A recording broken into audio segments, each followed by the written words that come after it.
now that the beautiful and rare 1967 Hemi GTX convertible is completely restored, it's being loaded onto the trailer to be delivered to its owner in Las Vegas. The owner, Brett Torino, flew in for the reveal and was blown away by the Ghouls' attention to detail.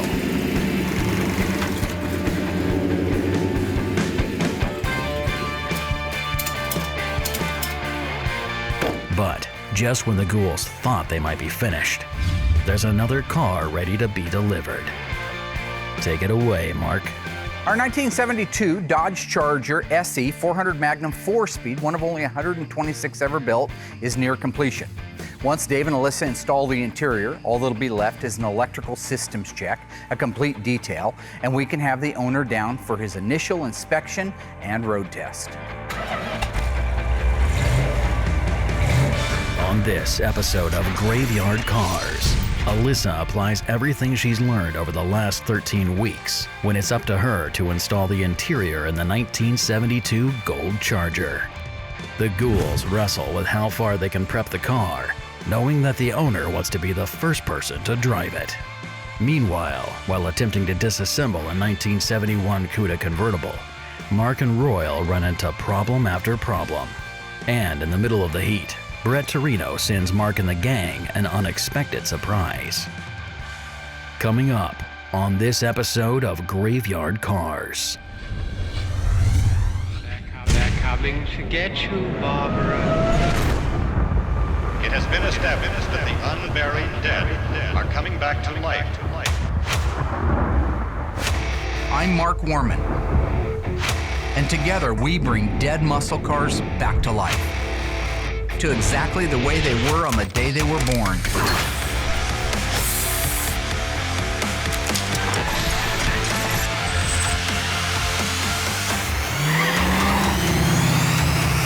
This station will remain on the air day and night.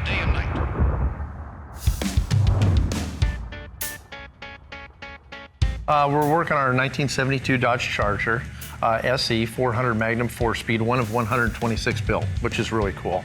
We got our dash in from Instrument Specialties, and it's amazing. So that's basically what we're going to install today. I have not worked on dashes before. This is my first time, so I'm pretty excited. I think this is the last piece of the interior that I need to learn. Done. Is this pretty standard for a dash, or? Yeah, it's a pretty standard dash for 72 Dodge Charger SE. Pretty one too. I like all the chrome. Oh yeah, it's pretty awesome. All right, and I'm going to walk through. So as far as the door opens? Yeah, that's it. Wow. These doors are huge. You just keep walking in. Sure. Okay, how you doing? Okay? Doing good. Now I want to kind of tip this towards you. Okay. You can go ahead and get in there. I'm going to try to hook these up. This is the complicated part. I got to get this cable on there. Do all dashes install the same?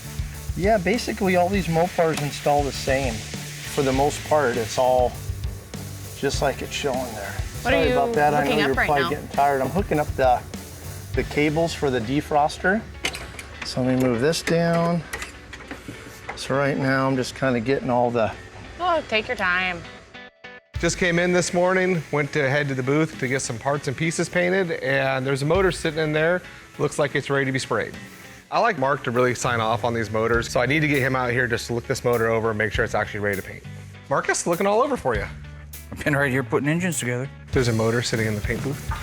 That you've painted already. Nope. It's an engine, but yes. Whatever. Go ahead. Is it ready to go? Your green light, go to paint it. Yep. Okay. Thank you. Do you want to know what color you're going to paint it? I know. Oh, you do? Well, what color are you going to paint Orange. it? Mike, can you get Walter Chrysler on the phone? I got him right here. All right. I don't think there's such thing as a short answer with Mark. Everything seems to go on and on forever. You think I would have learned this by now, but I thought I would be safe with the motor. I wasn't. I just know that You should be able to walk into that booth and based on the alphanumeric codes stamped onto it, you've been here long enough now that you wouldn't need to know what car it's for. It's an E440. What color does it go? Orange. Mike, all E440s go orange? 69. How do you know 69 is an E code? Well, because I know the F is a 70. Uh-huh. So one year before that would be All right. 69. What if it wasn't an HP 440? It doesn't matter. Still got the same Oh, they wouldn't paint it turquoise, a low performance 440? Starting in 1965, Chrysler would stamp the information pad with an alpha letter A, representing 1965. It would have a B for 66, a C for 67, a D for 68, and so on up till the time it trailed off somewhere in the mid to late 70s. If this was a low performance, 1971, 383, it would get blue, the corporate blue they called it. Same thing in 70. All right, go over here to this little stamp. See that stamp right there? Mm-hmm. What's it say? H, And next to it? P, And what do you reckon that stands for? high performance. High performance, high performance. All right. 2 hours later, I now have the answer. It does go orange, so I'm gonna head in the booth and start spraying it. With the owner only days away, Allysa is tasked with installing the 1972 Charger's interior. I'm done. Wow.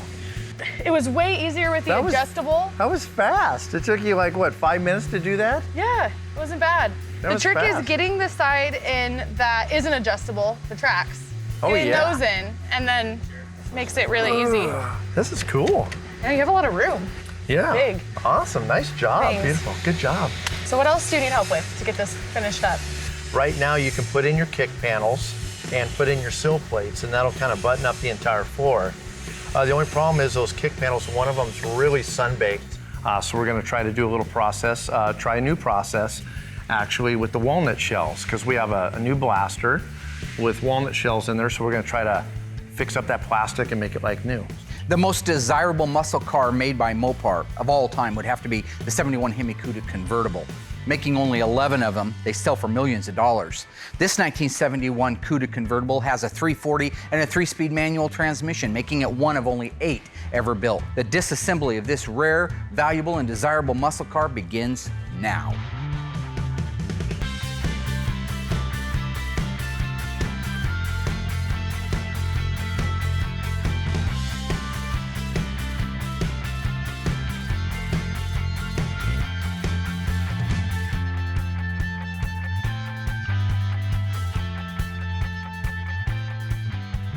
We got the windshield and the reveal moldings off, but what a The problem is people back in the day especially, car leaks, it can't be anything but the windshield. It can't be the cowl pivots, it can't be the dash, it can't be the cowl itself, it can't be the fact they left the top down in the rain. It's gotta be that windshield. So they just start doping it up with more and more sealer. So you have inches and mountains of sealer. Then they glue the reveal moldings in because they busted half the clips taking them out, and they go, well, the man that owns this doesn't need to know about that. Why don't we just put a little urethane in there and pat it back down?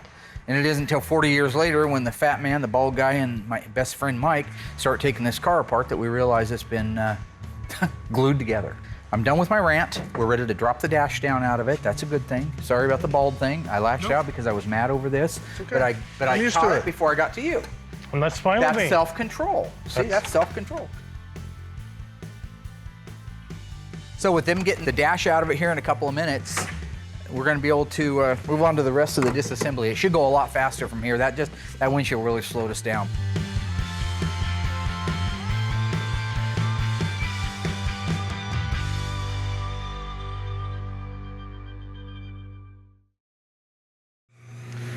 All right, so we got our motor here for the General Lee. It is all going completely Hemi orange. So it's all ready to go. That was good information that Mark gave us with the little numbers that are up there. All in all, that's still a couple hours worth of talking to him before I got the actual color for this. But I got it, motor's in here, everything's good to go. So I can go ahead and get the DP90 on this and then start hitting it with the single stage.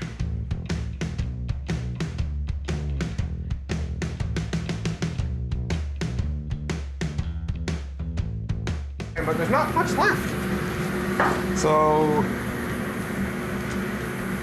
I didn't even check my cabinet, but there's a very solid chance we're out of single stage. That means I have to order more.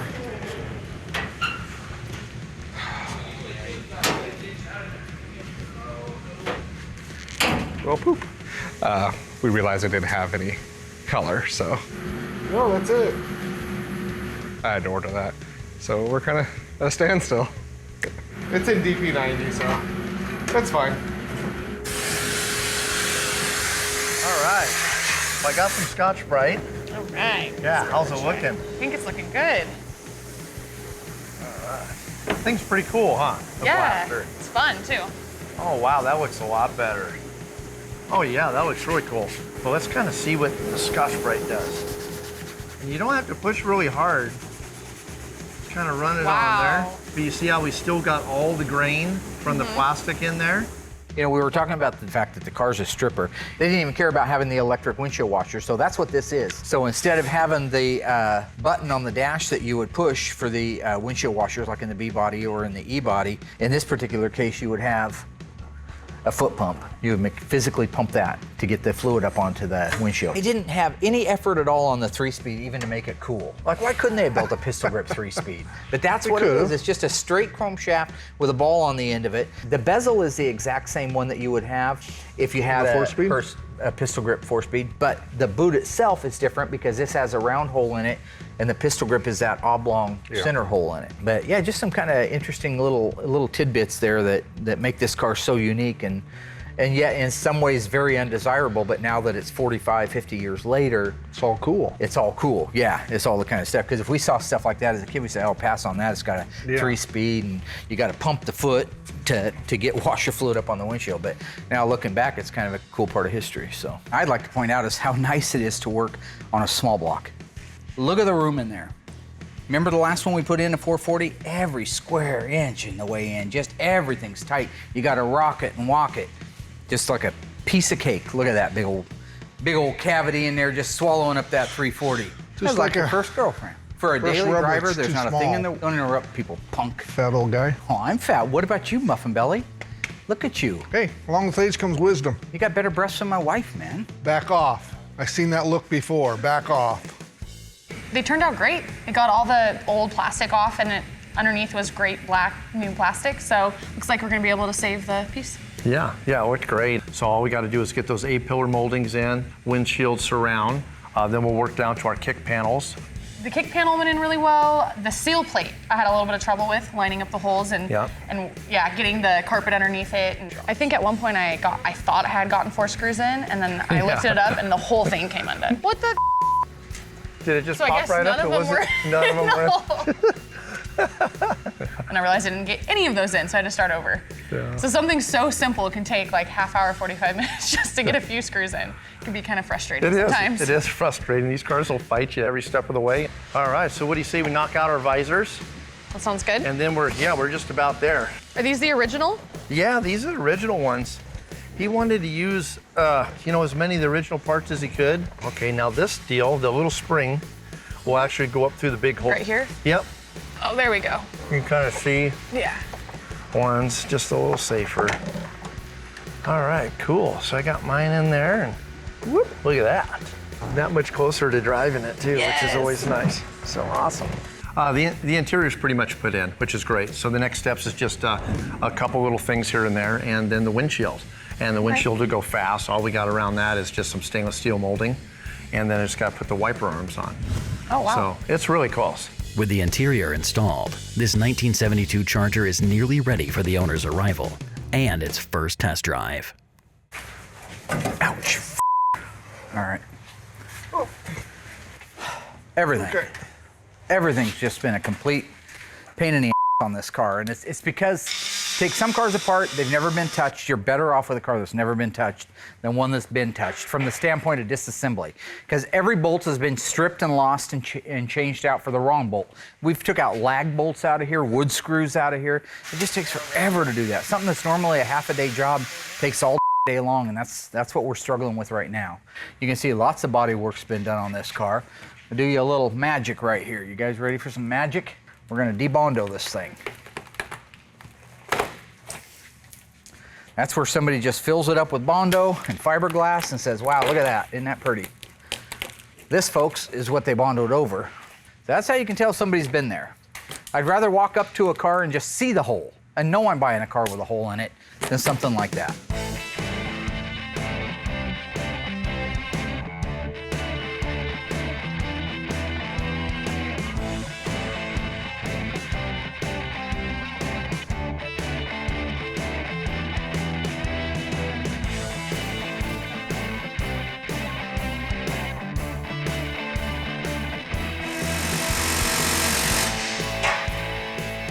So once the torsion bars are disconnected like this, really it's just a matter of lowering it down out of the cavity.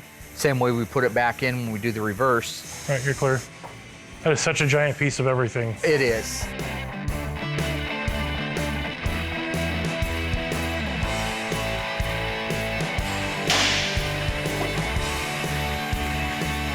So really all we've got left, we got to take a couple of the rear moldings off around the convertible top and take the taillights out of it, and then it's ready to go over and get dipped. So we'll be anxious to see what it looks like when it gets back, but it's pretty close to ready.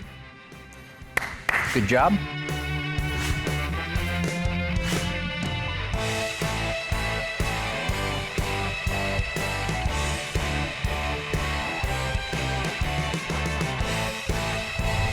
Now that the 1971 Cuda convertible has been dissected, Mark gathers all hands on deck to help him unload the trailer. After Mike delivered the Hemi GTX, Brett Torino donated a trailer full of rare and valuable parts to Mark and the Ghouls. I want to count and inventory every component. I want to put a mental note as to what it is, where it is, what condition it's in. Once that's done, they're gonna load everything up into the pod up there. That's what they're building shelves for now. That way it can be under lock and key and away from everybody. The only time a part will come out of there is with my authorization and my key to the lock.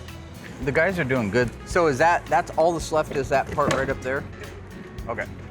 So are you gonna go through these yourself? I'm gonna go through every one of these myself, get my head on it, decide what it's worth, if it's worth something. There's a ton of parts here. I'm here to make sure that they get inventoried the right way, to make sure everything's accounted for, and that they get put in the storage units the right way.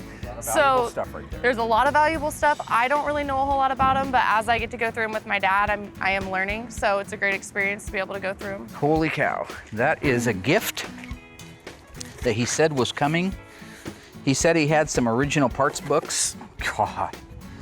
See, that's the difference between his books and my books. See, Yeah, they look original. Well, no, thank you for playing. Well, I mean, they just look old. Like. Well, mine look old too, but can I finish my sentence? You're a sentence finisher, aren't you? You're a sentence finisher. I guess. Yeah. These are in almost mint condition. Mine have been rolled over and sit at the bottom of a manure pile for 20 years. This is a nice original. I don't know what year until I open it, but I'm gonna guess 66, 67. 66, yeah.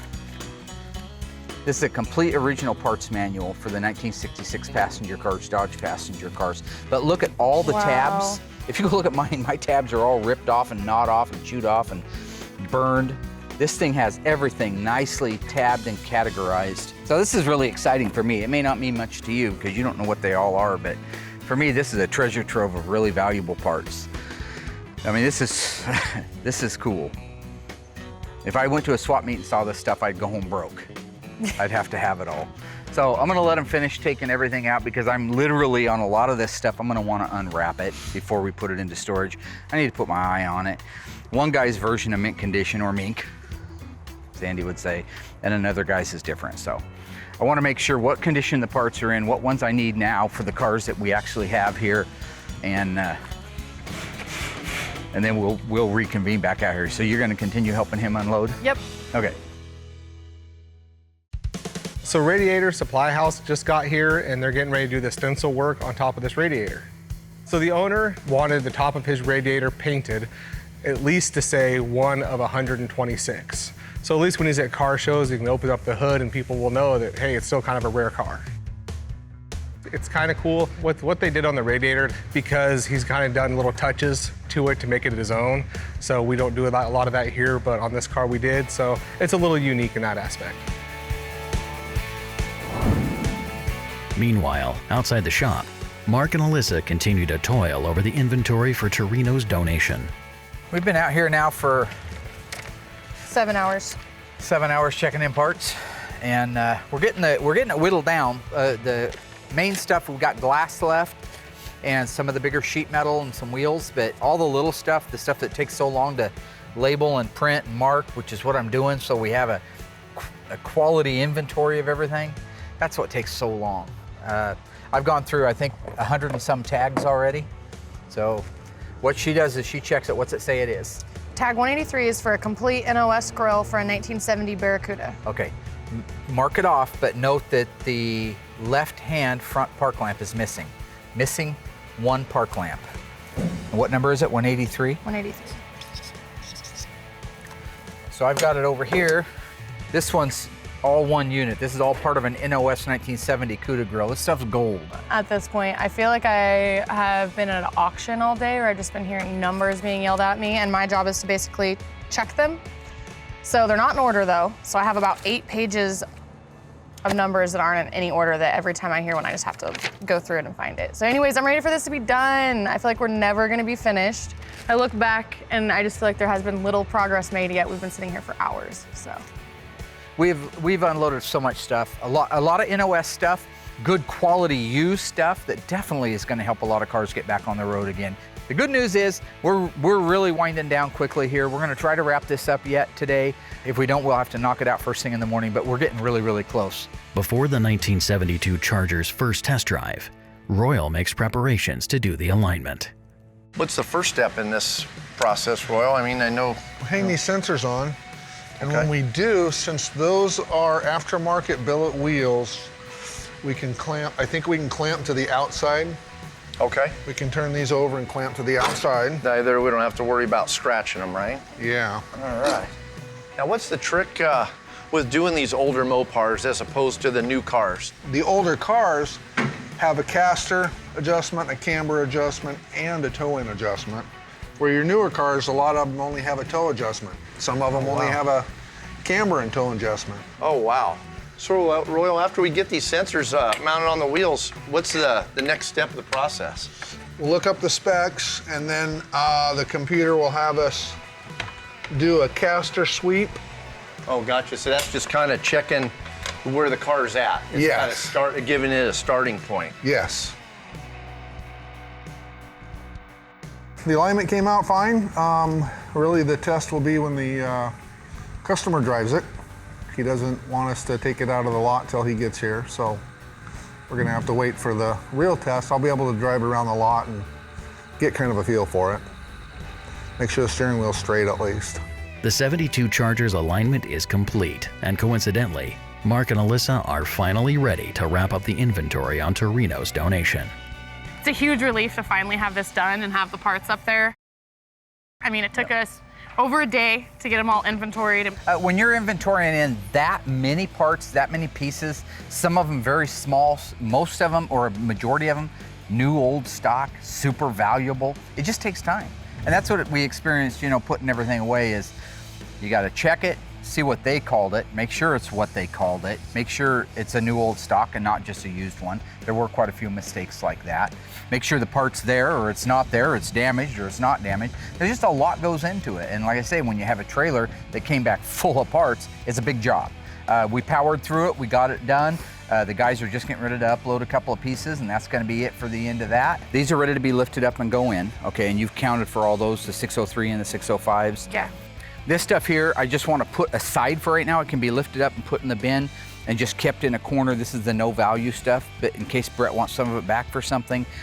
I've got my stuff over there. That's going to go up into the assembly room because we actually have parts in there right now that we're needing for cars that we're working on, like the Phantom CUDA needs the bi-Plymouth, which is impossible to find. And then I'll padlock that door, come down, and nobody gets in there except me with the key. Are you actually gonna go up on the ladder and padlock it? Yeah. Oh yeah, that's gonna be the best part, to see my dad actually crawl up the ladder and lock the door. You don't like heights, you don't like water, you really don't like anything. But heights is definitely one of the top I like the ground. 3 things. I like the ground. I'm not a fan of water. I'm not a fan of flying. I've never done it.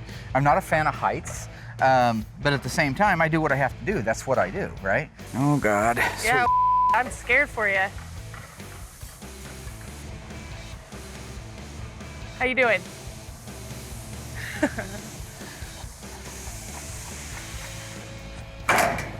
Wish I had my phone. Yeah, that'd be Take funny. a picture of this. Whoa, whoa, whoa. It's right there, Daddy. Short legs. No problem.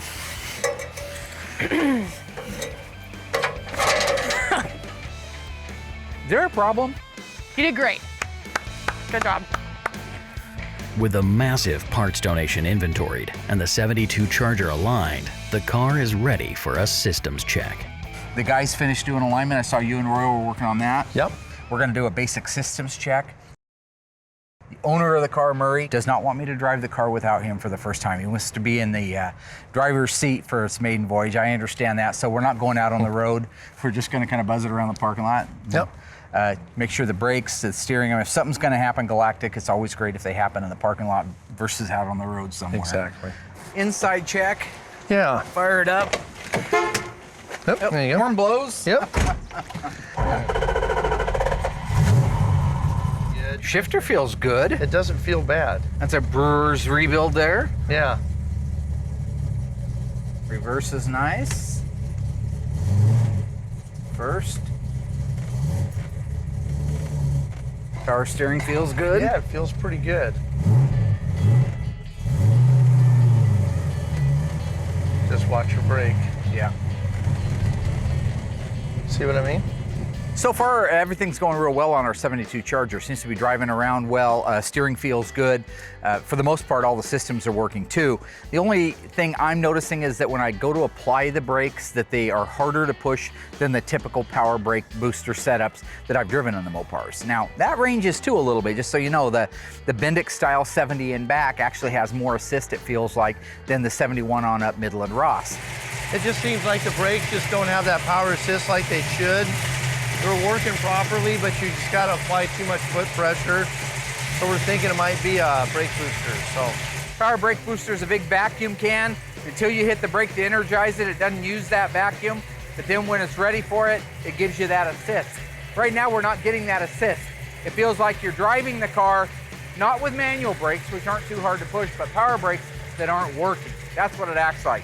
We're gonna just take this. This is a vacuum gauge. This is gonna show us our inches of vacuum as this goes up. So this has fuel pressure on one side and it has vacuum on the other.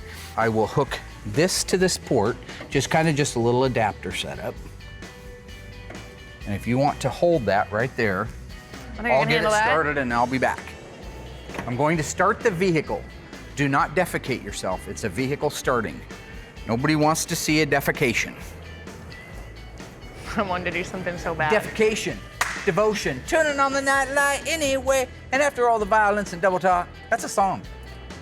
I don't think it's defecation though. Should be.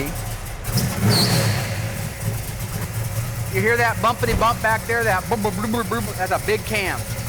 Yeah, there you go. This gauge is supposed to be all the way down here in the green, all right? The only way to probably get it there is to open the throttle.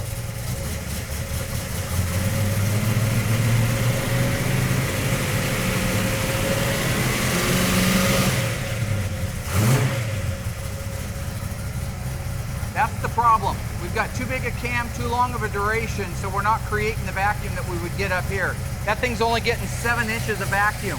It needs 14, 15, 16 in that range to be able to function properly. Okay.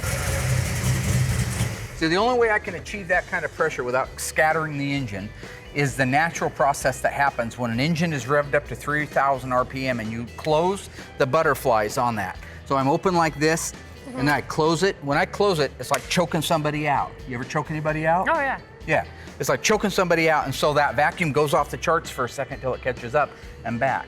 Well, you can't drive that way. You're meant to drive the car like a normal person would drive the car. So when he's in an idle, he doesn't even have enough to even make these work hardly. So he's basically driving without power brakes? He's driving with a semi-power, about 50% is what I think. In fact, if you didn't know your Mopars, you probably wouldn't even know there's a problem with that. I just know that 71 to 74 style Midland power brake booster, it really is designed to have a lot of assist to it.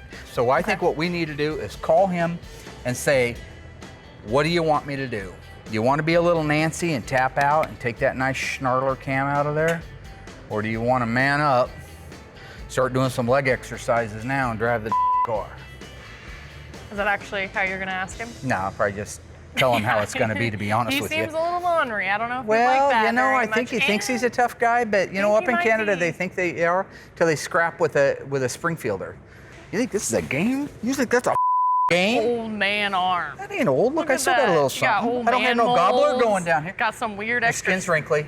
Oh my God. Yep, that's Are it we for done? her. She'll be off to a psychiatrist now. We're done. So it's so much fun. Now that the paint has arrived, Will is able to spray the iconic General Lee's high-performance engine. The engines used in the General Lee varied from show to show. 318s, 383s, and 440s were all used depending on the requirements of the scene. With the exception of the Dukes of Hazzard motion picture, a 426 Hemi was never used. However, once in the TV series, a 511 Hemi was employed, which is a package mod added to the 426. Motor's all painted, looks great. With the engine finished, Will rejoins the Ghouls to do the final polish on the 72 Charger before its big reveal.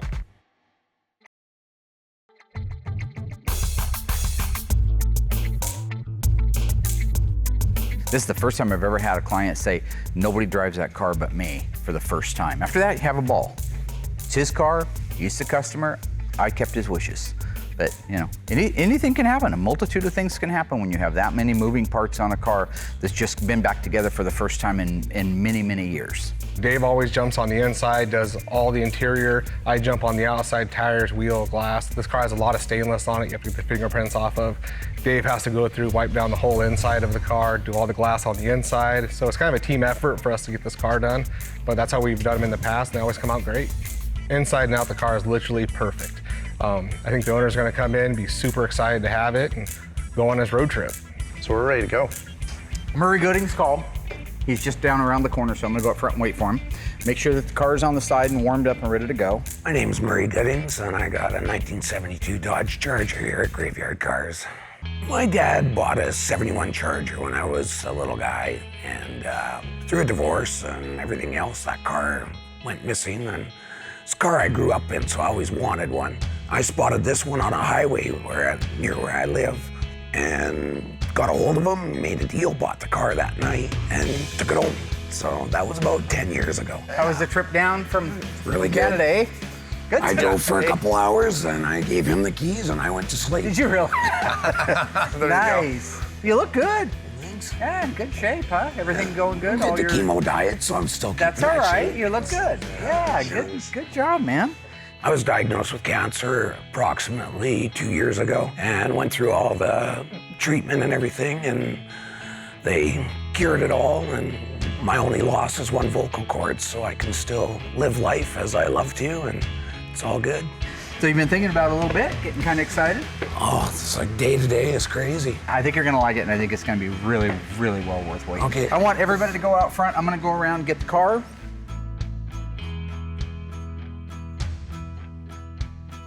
To see it actually on wheels and rolling and moving under its own power is going to be very, very exciting. All right, you excited to see your car? Oh yeah, let's do it. You excited? Oh yeah. Mark's got it around the corner here, so. Right now, the guys are all waiting out front for it. So I'm pulled over here waiting for the queue. Kind of a little behind the scenes thing there for you, throw you a little bone. Hey, Mark, so, we're ready for you, buddy. Yeah, go ahead. Sounds like the dog's ready over there. Anyway, as they kind of wait out there, you know, it's kind of like the father, I guess, waiting for his bride to walk down the aisleway. It's a pretty proud moment for him. I don't take any of this stuff lightly. You know what I'm saying? This is one of those things. Waiting for you up here. Because if you didn't make. Mark, are you doing that thing where, you know, the camera's on you, so you're being silly and. So anyway, what I'm saying is, if you look at the whole total of it, my job. You know, he came down a long ways, and I got him out front here waiting. It's 100 degrees outside. You're not too busy. Not trying to stand up in front of everybody. Anyway, yeah, so let's ruin this moment. Oh, yeah, here's some. All right, well, thanks. He's waiting. Oh, man, listen to that thing. Sounds like a Honda. Yeah, you wish. Ooh.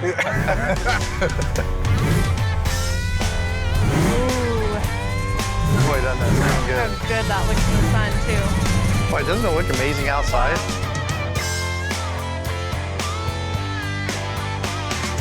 Any further, huh? That's amazing, buddy. That is friggin' awesome. You know, I think I've only seen it outside once. That's actually really pretty. That is a gorgeous color. That is a gorgeous color. I gotta say, buddy, that's awesome. When people are almost speechless, that's generally the best sign. Yeah. means they like it. Most definitely. I mean, inside, it gave it no justice at all. Exactly. But boy, you get that paint out in the sunlight, and boy, it really It's almost like a different popped. car when you get it out in the sunlight. You have the chrome shining, you have the glitter and the gold paint sticking out that you can't really even see in the shop. So it looked like a totally different car pulling around the front. It looked beautiful. Did you see what we had done for you? That looks really, really cool. I bet your dad is very happy with this car right now. I'm sure he's watching right now. He was loving he had a 71, right? Yeah, he had a 71 SE with a 440 automatic. That thing smoked Camaros and everything else that came up against him. I don't doubt it. I don't doubt it a bit. What concerns me is he wouldn't let me drive the car ahead of time. So we're going on an initial maiden voyage in his car, and it just hasn't been on the road. That's not made up. We have not driven this car. We have not driven the car. He would not allow me to drive the car. Yeah, have a seat there. What do you think of that shift handle? That's gorgeous. Isn't that pretty? I had the pistol grip shifter hand carved out of a piece of hardwood burl, which is a cancer that grows in trees in the Northwest, which adds to, my dad being a faller. And so I thought it'd be cool to have the pistol grip carved out of real wood and ship that to the woodworker. And he made me a set of just beautiful grips for my pistol grip. So 2 little tributes in the car for my dad. So. And as per your instruction, we have not been on a road test. So the initial road test needs to be done by you. And I sincerely wish you the best. All right. Hope it all works out for you. It'll all be good, I'm Normally sure. I road test them. That way when the wheels fly off at 60 miles an hour, I'm the guy that looks bad. That's okay. I've seen some of the stuff you've done. You can fix anything that goes wrong. I can fix anything that goes wrong.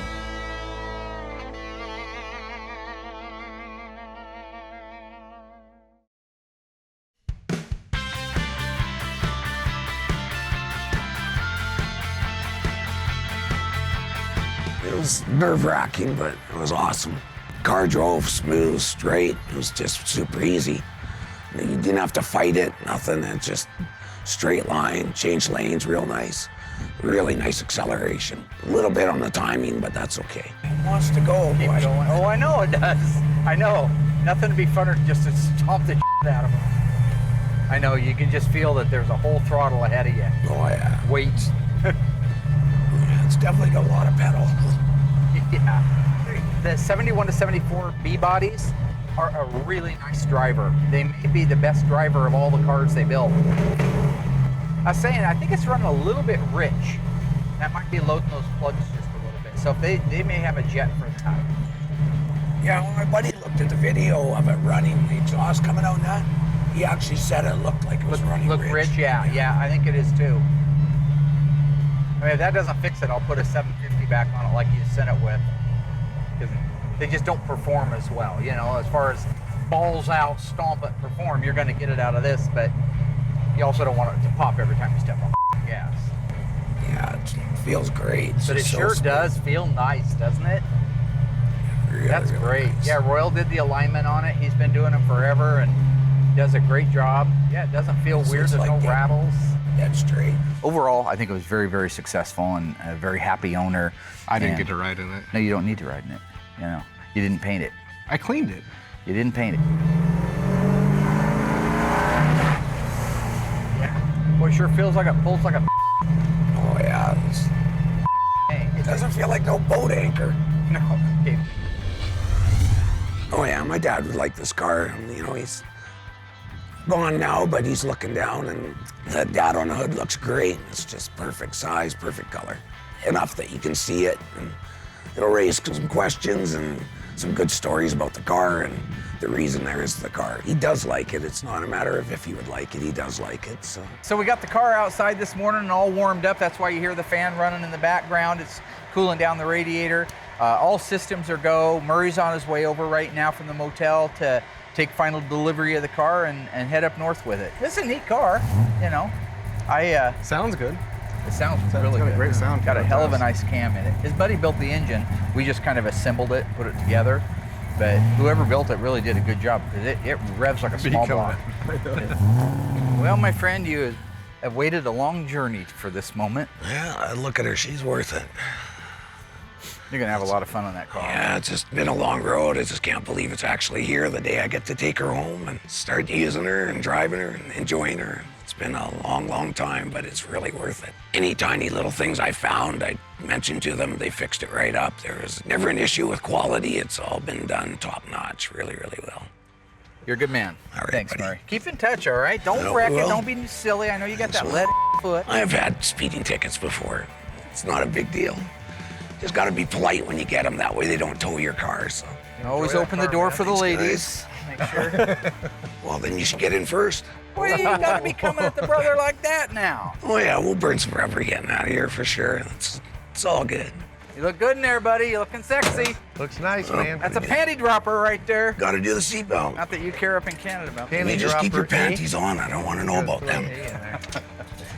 All right, guys. Have a good one. All right, take care. Nutcase, piece of lunatic. He'll be dead in a week. He's crazy, isn't he? Well, you got to do that. That's just part of the car, right? They don't call them muscle cars for nothing. See you in a week. See you later, man. Bye-bye. There he goes. Terrorize all the neighbors. Dear God. I think it's a 25-mile-an-hour residential area there. It is. Well, and it's a new motor. Yeah. With the Charger out of sight, the Ghouls have a moment to catch their breath. Over the last 13 weeks, a lot has been accomplished. Work is nearly complete on the one-of-one 1969 Hemi Roadrunner convertible. Bill Goldberg was given a jackhammer reveal for his stunning 1968 GTX convertible. And soon after, Brett Torino's ultra-rare one-of-7 1967 Hemi GTX convertible was finished and delivered. All the while, the car that started it all, our legendary 1971 Phantom Cuda, received its first coat of paint and a newly built-out, date-correct engine, making it the first time in 30 years that this car has had a running motor under its shaker hood. And to top it off, our gold 1972 Charger's first test drive went flawlessly and was delivered to yet another happy customer. Couldn't just jump in. Yeah, she That's hung out all. with Lou Albano, had the rubber band stuck through his cheek. Remember that? That Whoa, was whoa, always whoa! weird. What are you guys doing? It's like Doing you're the getting same thing we're started supposed without to be. me. We are getting started without you because you were Why? supposed to be. Murray just took off. You. Wait, you guys already done the test drive? Oh, phooey on you, you crazy looking.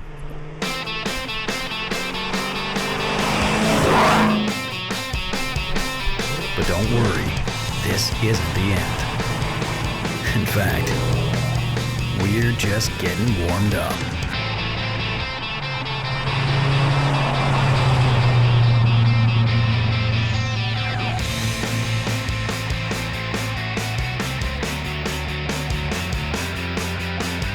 We have some deadlines coming up that are worrisome for any shop owner. It's do or die time. I mean, we're either going to get these cars done on time or we're not. The deadlines, I'm sure, are going to be tighter. We got a whole graveyard full of cars. The body shop is really kind of our bottleneck right now at Graveyard Cars. They need some direction. They need some, well, frankly, they need a little pick-me-up, you know what I'm saying? A little motivation. Lesson adjourned. I'll be dialing the body in the paint shop area. We'll be back with more Mopar madness and the rarest, most popular Mopar muscle cars to ever leave the factory, including an exclusive look at history in the making as we bring you Operation Firepower. Stay tuned. The next 13 episodes are just around the corner. The restoration will be televised only on Graveyard Cars.